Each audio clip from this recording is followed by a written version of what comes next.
Bonjour Jean-Philippe, merci de m'accorder un petit peu de ton temps pour répondre à quelques-unes de mes questions concernant l'équitation. La première, ça serait quel est pour toi le but de l'équitation?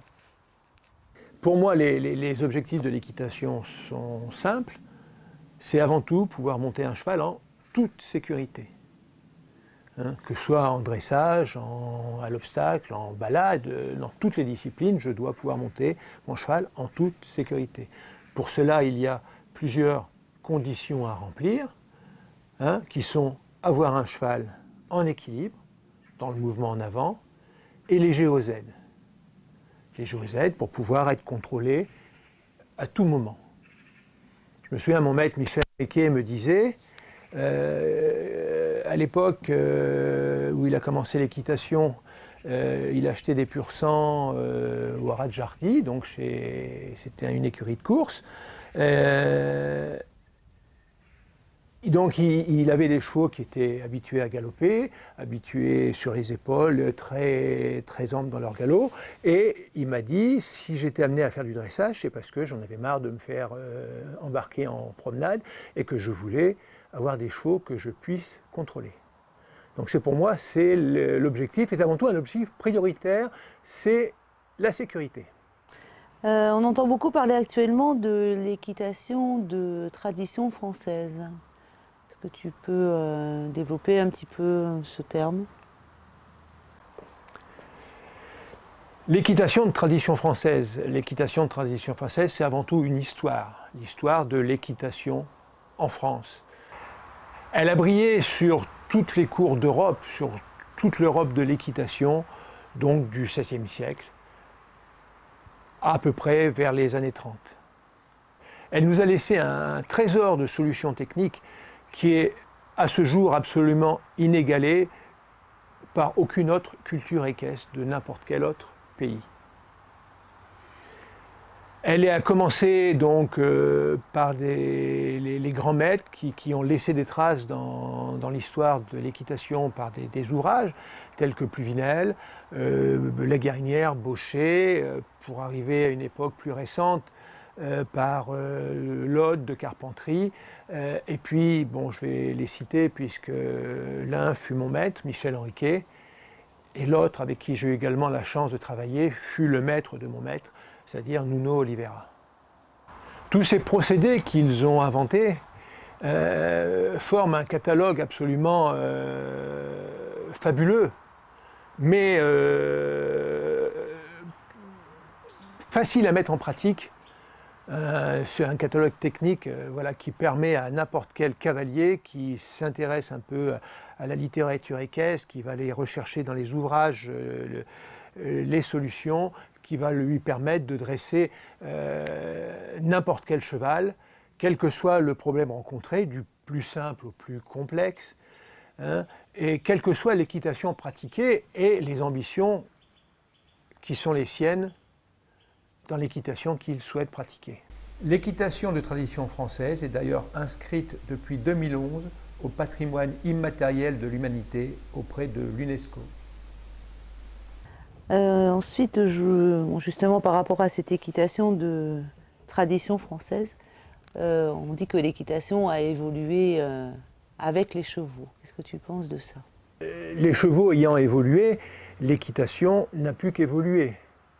On est passé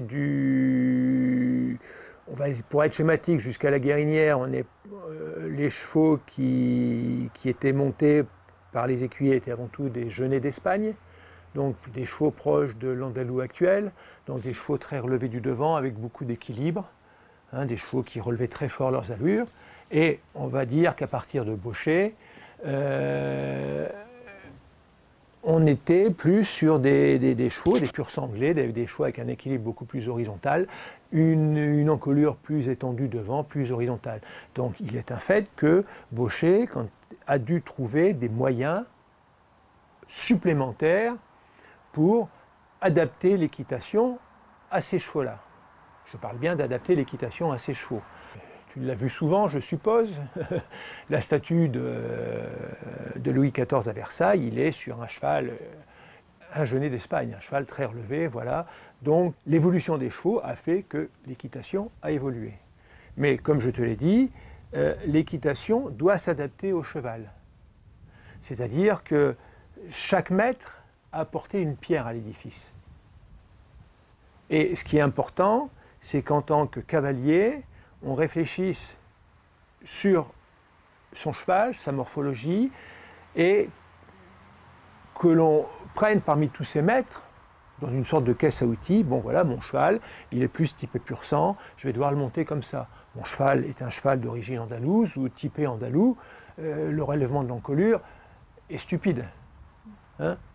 Tu as eu l'occasion de monter mon petit cheval, qui est bien que allemand et typé très ibérique, tu as remarqué que dès que il a la nuque un peu haute, il est tout de suite le garrot qui s'effondre et l'impulsion qui est bloquée au niveau du garrot. Donc voilà.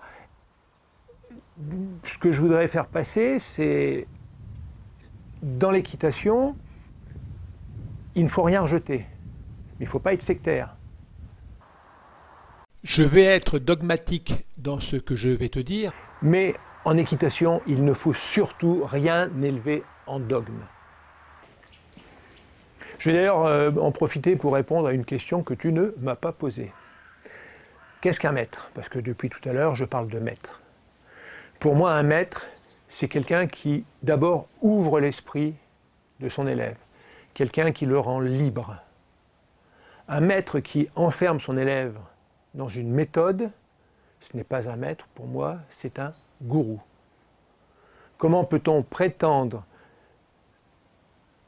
par une seule méthode, détenir toute la vérité en équitation alors qu'on sait parfaitement que l'art équestre c'est quelque chose d'infini? Je me souviens, Michel Henriquet m'a dit un jour, j'étais à côté de lui dans sa tribune, il est en train de faire travailler son épouse Catherine sur Paradise Ober. Il avait plus de 80 ans, il m'a dit, voyez Jean-Philippe, ce qui est merveilleux avec l'équitation, c'est que quel que soit même si on ne peut plus monter à cheval, on continue à apprendre. Je me souviens que Nuno disait aussi régulièrement, chaque cheval m'a apporté quelque chose. Ça sous-entend que si Nuno n'était pas mort aussi jeune, entre guillemets, s'il avait monté 150 chevaux de plus, il en aurait appris encore beaucoup plus. Donc vraiment, avoir la prétention de dire « j'ai la méthode, c'est celle-ci qu'il faut appliquer », c'est une hérésie pour moi. Ces gens-là, d'ailleurs, la plupart, ils ont une méthode, et à la limite, ils cherchent le cheval qui correspond à leur méthode. Voilà, le cheval qui ne correspond pas à la méthode, on l'ignore, il est mauvais. Il n'est pas, comme je l'ai lu avec un sur Facebook, qui a dit « oui, mais ça s'adresse aux chevaux normaux ». Voilà. Les chevaux normaux, pour ces gens-là, sont les chevaux qui répondent à leur méthode. Non, ce n'est pas le cheval qu'on adapte à la méthode, ce sont les moyens qu'on adapte au cheval. À son modèle, à son mental, à ses allures, à son équilibre, à tout ce qui fait un cheval. On peut se poser la question, Baucher, donc cet écuyer, qui a un peu voulu, à juste titre d'ailleurs, puisque les chevaux ont changé, on était passé des chevaux espagnols au pur sang anglais, donc des chevaux qui n'avaient pas du tout le même équilibre, donc Baucher a découvert des moyens pour travailler ces chevaux-là. Baucher a écrit pas moins de 14 éditions de sa méthode.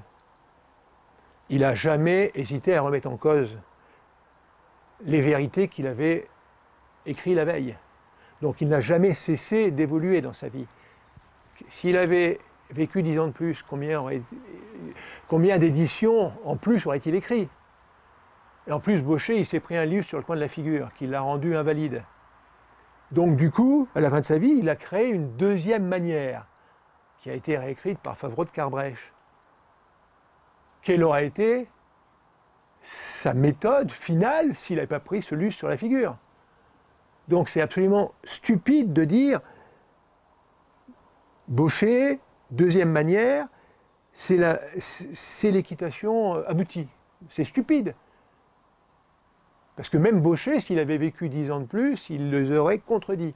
Donc voilà, il faut utiliser, comme j'ai déjà dit, on a cette caisse à outils, tous ces moyens, tous ces écuyers ont mis à notre disposition, on a le cheval, et on cherche dans notre caisse à outils les moyens qui conviendront le mieux au cheval. Voilà, c'est ce qu'on appelle, parce que dans ma longue carrière, j'ai également été prof de PS, hein, c'est ce qu'on appelle la pédagogie différenciée. Hein, c'est évident. Donc voilà, je différencie ma pédagogie en fonction du cheval. Si j'utilise qu'une seule méthode, je ne différencie rien du tout, j'applique bêtement. On fait de plus en plus référence à une équitation d'équilibre et de légèreté. Où est-ce qu'on en est par rapport à ça? Donc je répète, ces deux notions d'équilibre et de légèreté feront que tu es en sécurité sur ton cheval. Voilà. Donc l'équilibre, on va commencer par l'équilibre. L'équilibre est défini, je vais employer tout simplement une définition donnée par Favreau de Carbrecht, hein, qui a donc repris la seconde méthode de Baucher. Un cheval en équilibre est un cheval qui est capable de varier son équilibre sur chacun de ses 4 piliers de soutien, c'est-à-dire sur chacun de ses 4 membres.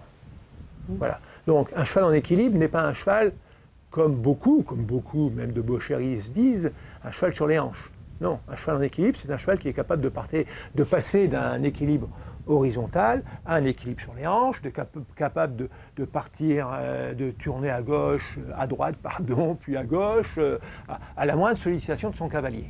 C'est ça un cheval en équilibre. Voilà. Et il est évident que pour que ce cheval-là soit facilement conductible, il faudra qu'il soit léger dans les aides. C'est-à-dire qu'à la moindre sollicitation de son cavalier, il soit capable de varier cet équilibre. Je vais prendre 3 exemples. Le cheval de CSO, j'attaque l'avant-dernier du barrage, je le saute, il y a de la distance entre l'avant-dernier et le dernier, j'allonge mon cheval, je le mets dans un équilibre horizontal, voire sur les épaules d'ailleurs, puisque voilà.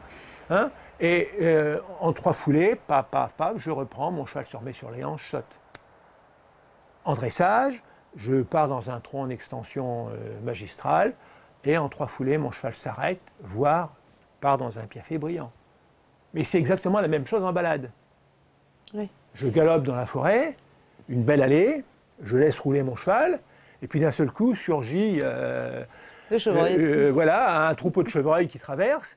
Si je ne suis pas capable d'arrêter mon cheval en 3 foulées, ça peut être la catastrophe. Donc c'est vraiment cette notion, cette balance, équilibre, légèreté dans le mouvement en avant du cheval qu'il faut trouver quand on est cavalier. Je vais donc me répéter, un cheval en équilibre, ce n'est pas uniquement un cheval sur ses hanches qui soutient son encolure. Un cheval en équilibre, c'est un cheval qui est parfaitement capable de passer de cet équilibre sur les hanches, de ce retrait du centre de gravité, de ce recul, à un équilibre beaucoup plus horizontal et qui est également, à l'inverse, capable de revenir de cet équilibre horizontal, de ce centre de gravité avancé, vers un équilibre sur les hanches en coulure relevée. Voilà. C'est ça, un cheval en équilibre, c'est un cheval qui est capable de varier son centre de gravité dans toutes les directions à la moindre indication de son cavalier. Un cheval qui est dans un équilibre horizontal ne sera pas forcément capable de revenir sur les hanches parce que ça demande une gymnastique, un travail, c'est certain. Mais le cas contraire, je l'ai déjà rencontré, c'est pas parce qu'un cheval est fortement sur les hanches qu'il va être capable de gicler en avant. Je me souviens d'un cours que j'ai donné à une cavalière qui avait un cheval, un piaffé superbe, très fort sur les hanches. Le cheval était incapable de se piaffer, de repartir en avant au trot. Est-ce que son cheval était rassemblé? Non. Il était dans une allure rassemblée, certes, mais il était incapable de varier son équilibre. Donc il n'était pas rassemblé, il n'était pas en équilibre, dans le sens, il n'était pas capable de varier son équilibre dans toutes les directions à la moindre sollicitation de son cavalier. Peux-tu préciser ce qu'est pour toi la légèreté? Alors, je vais définir 2 types de légèreté. Il y a la légèreté du cheval et il y a la légèreté du cavalier. La légèreté du cheval, elle, va être relative. Elle va être relative à son niveau de dressage. Plus un cheval sera dressé et plus il sera capable de se soutenir, plus il sera capable de faire varier ses différents équilibres, et bien évidemment, plus il sera léger aux aides du cavalier. Par contre, la légèreté du cavalier, elle, doit être absolue. J'appelle une légèreté absolue pour le cavalier, c'est-à-dire la légèreté, c'est pas ne rien faire à cheval. C'est faire ce qu'il faut, quand il faut, avec l'orientation d'action qu'il faut et l'intensité d'action qu'il faut. Ça veut dire que, je vais prendre un exemple toujours dans la caricature, si mon cheval me met 100 kg au bout des rênes, si au nom de la légèreté, je lui mets 80 kg, il est évident qu'il va gagner, il va pouvoir en mettre encore plus. Si par contre, je lui mets 100 kg en réaction, mais de manière bien orientée, c'est-à-dire, vous voyez, je me tends, paf, mon action elle est de bas en haut. Et surtout, important, de manière ponctuelle, fulgurante, mon cheval, je l'obligerai de ce fait à se soutenir. Là, par exemple, je suis appuyé sur une barrière, la barrière résiste, je peux m'appuyer encore plus fort. Si le bois était vermoulu, la barrière a tendance à céder, et moi, je serai obligé, pour conserver mon équilibre, de me redresser. C'est la même chose pour l'action de main du cavalier. Si j'oppose une action de main continue, mon cheval va avoir une réaction continue et va pouvoir s'appuyer encore plus. Il ne faut pas oublier que le cheval, dès sa plus tendre enfance, dès qu'il est poulain, il va téter, c'est un animal de troupeau, il va être poussé, il va vouloir téter sa mère qui va le pousser, donc il est habitué à pousser, à être poussé. Donc si tu mets 100 kg continu, ton cheval va mettre 100 kg, puis 101, 102, 103, et puis toi, tu vas tous les temps mettre de plus en plus. Par contre, si tu fais une action de main discontinue, paf, je prends et je cède, mon cheval, il va être là, et comme il n'y aura pas cette main qui résiste ensuite, qui comme j'aurais ouvert mes doigts, le cheval ne pourra plus revenir. Et puis s'il faut, je fais 3 actions. Il vaut mieux que je fasse 3 actions qu'une qui dure 3 fois le temps des 3 actions. Donc la légèreté du cheval, en résumé, elle est relative à son niveau de dressage. La légèreté du cavalier, elle ne peut être qu'absolue, c'est-à-dire répondre au bon moment, avec la bonne intensité, avec la bonne orientation et de manière ponctuelle. À la limite, si mon action est bien orientée vers le haut, mais au lieu de mettre les 100 kg que m'a pesé le cheval, j'en mets 105, comme l'action elle sera dans le sens de la commissure des lèvres, à la limite, ça ne va pas avoir de conséquences graves. Voilà. Parce que l'action sera bien orientée et ponctuelle. Je voudrais parler un petit peu du mouvement et de l'équilibre.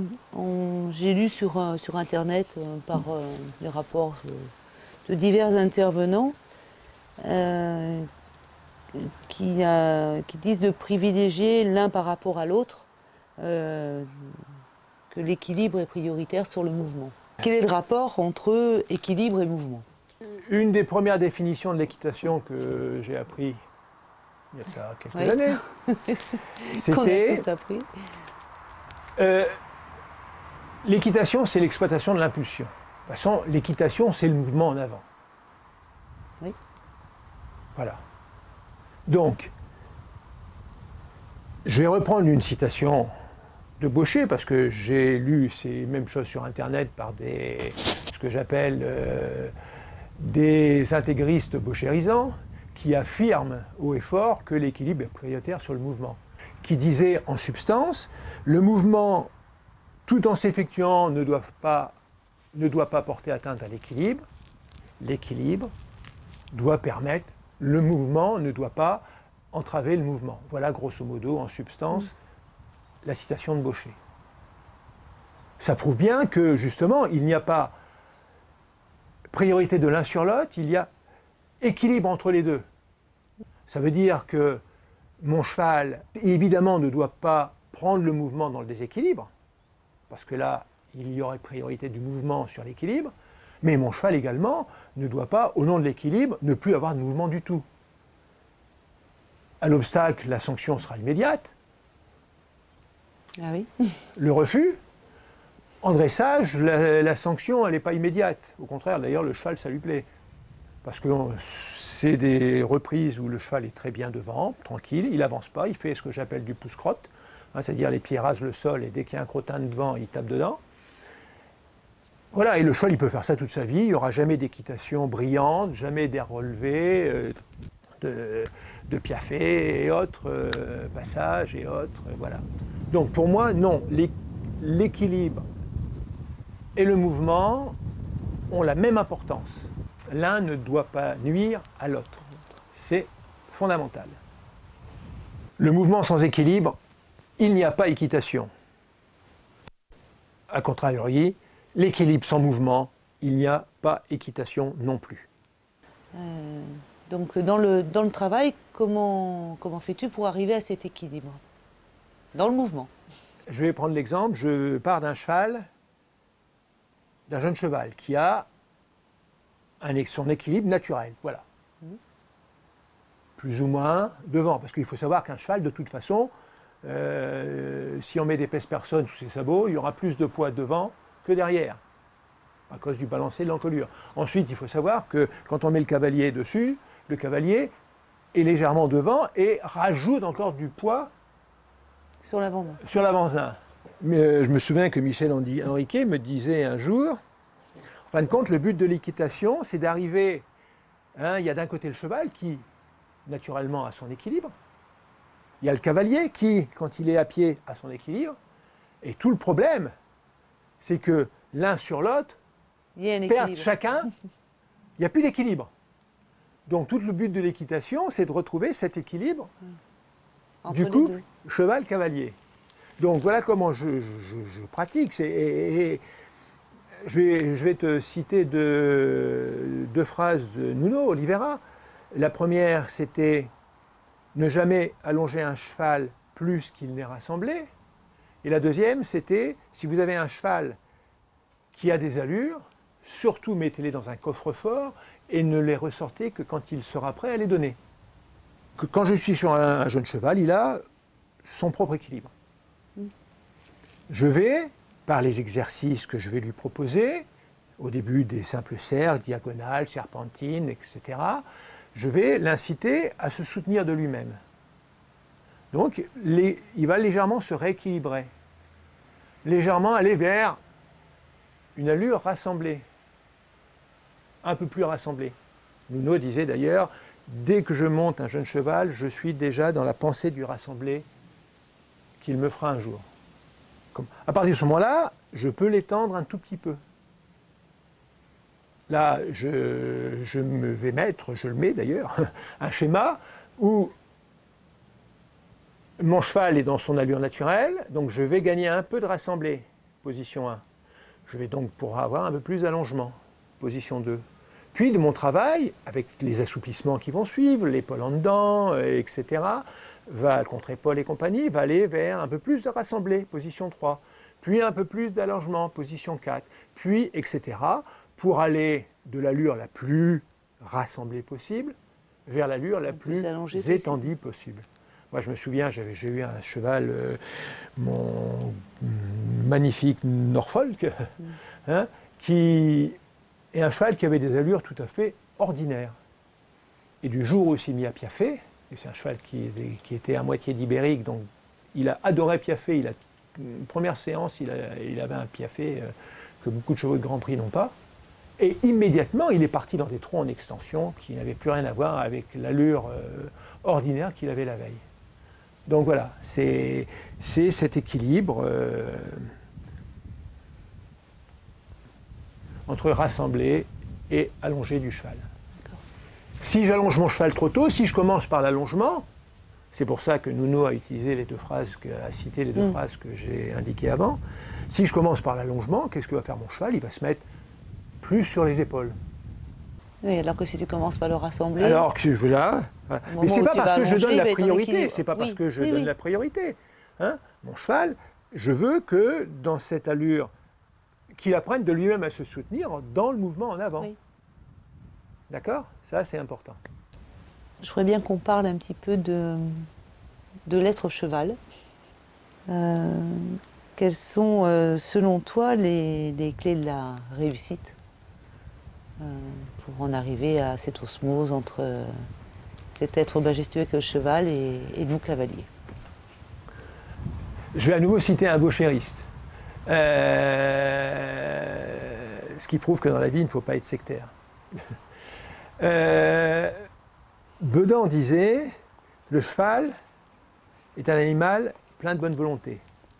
S'il ne fait pas ce que vous lui demandez, c'est que soit il n'a pas compris, soit vous l'avez mal demandé, soit il n'est pas prêt à vous le donner. Dans tous les cas, donc, c'est de la faute du cavalier. Soit qui a voulu aller trop vite, soit qui a mal effectué sa demande, voilà, soit qui n'a pas su préparer son cheval. Donc voilà. L'athlète, c'est le cheval, le cavalier, c'est l'entraîneur. L'objectif du cavalier, c'est d'amener son cheval, par les exercices, à cet équilibre dans le mouvement en avant et dans la légèreté. Donc ça, voilà, je reviens au but de l'équitation. Je vais te citer également deux phrases de Nuno Oliveira. L'art, il sous-entendait l'art équestre, c'est la sublimation de la technique par l'amour. Et une deuxième qu'il disait, c'est qu'en équitation, il y a la technique, il y a l'âme. Un écuyer, un cavalier qui n'a que la technique, il n'aura jamais le brillant, il n'aura jamais... Parce que le cheval effectuera les choses dans la contrainte et le cheval ne se livrera pas. Il fera par obligation, mais il ne se donnera pas. Alors que si l'écuyer a justement l'amour, l'âme, le cheval, comme disait Bedan, qui est un être généreux, va donner à son cavalier. Et il va... Voilà, c'est comme ça qu'on a des chevaux qui se livrent, qui prennent toute la beauté, toute l'harmonie de leur être. L'objectif de l'équitation, c'est le centaure. C'est l'harmonie entre les deux. Voilà, le cheval doit... même si, évidemment, un cheval préférerait être au pré à brouter, mais justement, il faut essayer, puisque on lui demande de travailler pour nous, il faut l'amener à travailler en lui donnant le plus de plaisir possible. Voilà. Et d'un cheval ordinaire, on peut faire un cheval magnifique. Et du plus beau cheval du monde, on peut faire la pierre des Rosses s'il est mal monté. Je vais te citer également une phrase qu'a prononcée Samy Frey à Mathilde Seignet dans le film Danse avec lui. Si les chevaux nous portent, c'est qu'ils sont gentils. Ils ont la gentillesse de nous supporter. Ils nous supportent et parfois ils ont la bonté de nous faire don de leur grâce. Nous n'avons rien à vanter. Bon, mais je vais en venir à en fait, un peu répondre à ma question. De quelle qualité humaine doit-on faire preuve pour progresser et parvenir à cette osmose?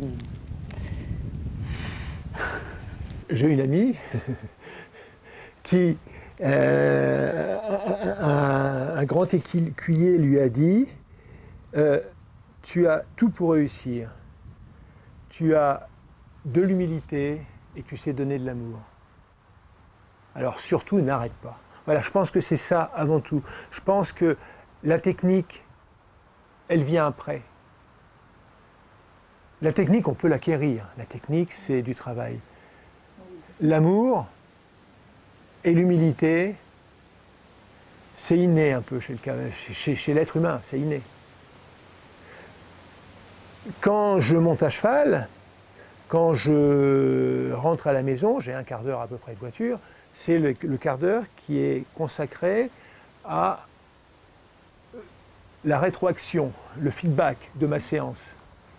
Qu'est-ce que j'ai fait pour que ça se passe mal, pour que ça se passe bien? Qu'est-ce que je devrais faire pour changer? Voilà. C'est d'ailleurs toujours ce que je dis, qu'est-ce que j'ai fait pour? Qu'est-ce que je dois faire pour? C'est avant tout moi que je mets en cause. J'invite tout cavalier d'ailleurs à avoir un petit carnet et marquer ses séances. Prévoir une séance, parce que je trouve ça insupportable, comme j'en ai déjà vu tant, de cavaliers qui arrivent au club. Tiens, qu'est-ce que je vais faire aujourd'hui? Allez, bon, je vais sauter. Allez, je vais... Voilà, ils ne savent pas. Non, moi, mes séances sont prévues. C'est pas pour ça que je vais aller au bout de ma séance. Parce que dans une séance de 45 minutes, il peut se passer des tas de choses. Des fois, je vais rencontrer un problème qui va me faire bifurquer de ma séance. Des fois, je rencontre un problème qui va me faire dire « Tiens, tout compte fait, ce que je pensais acquis n'est peut-être pas aussi bien que je pensais. » Je reviens en arrière. Il ne faut pas avoir peur de revenir en arrière. Hein? Il y a une maxime en équitation qu'on entend souvent, pour aller vite, il faut aller doucement. Parce que si vous allez trop vite, si vous grillez les étapes, à un moment, le cheval bloquera, vous dira non. Donc il ne faut pas hésiter. Une progression n'est pas quelque chose de linéaire. Une progression, c'est je progresse, je descends, je remonte, je descends. Ce qui est important, c'est que la courbe soit ascendante d'une manière générale. Mais sur cette courbe, voilà, ça peut monter, descendre, c'est pas grave ça.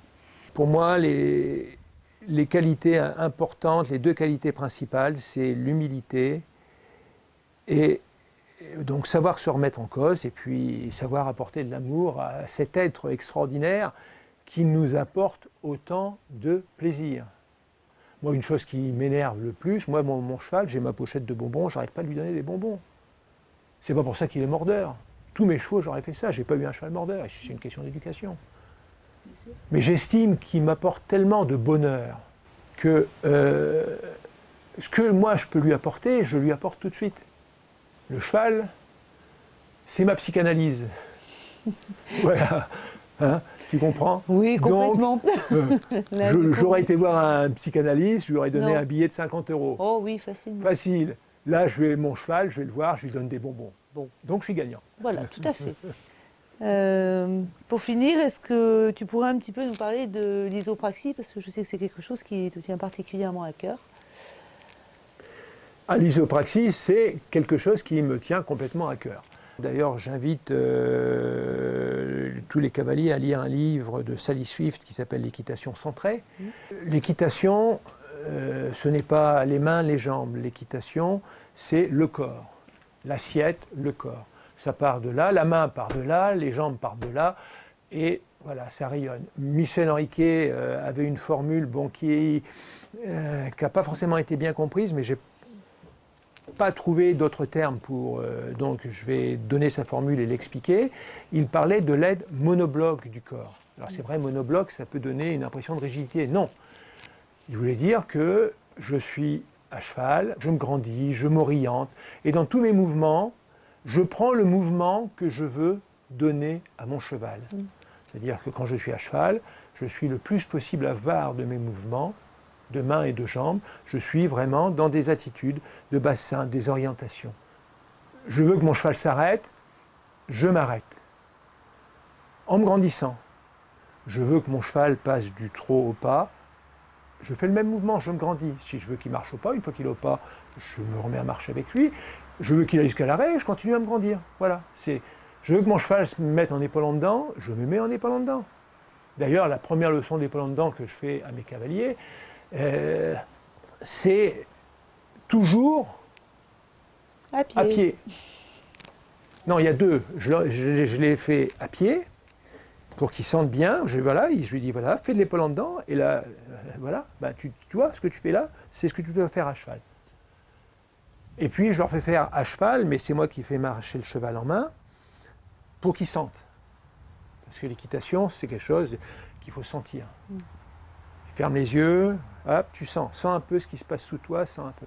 J'invite tout le monde à rechercher, taper sur un moteur de recherche de leur choix, la guérinière, l'épaule en dedans, Et ils verront cette parfaite illustration de ce qui est pour moi l'isopraxie.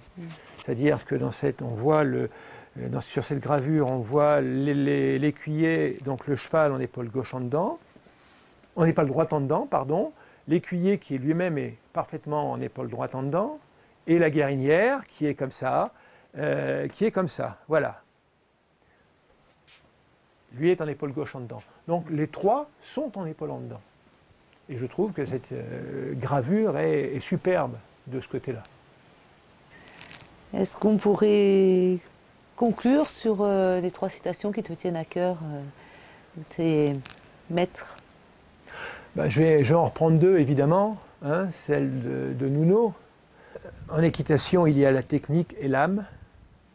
Et l'art, c'est la sublimation de la technique par l'amour. Voilà. Vraiment, cette notion d'âme, d'amour, c'est quelque chose d'excessivement important.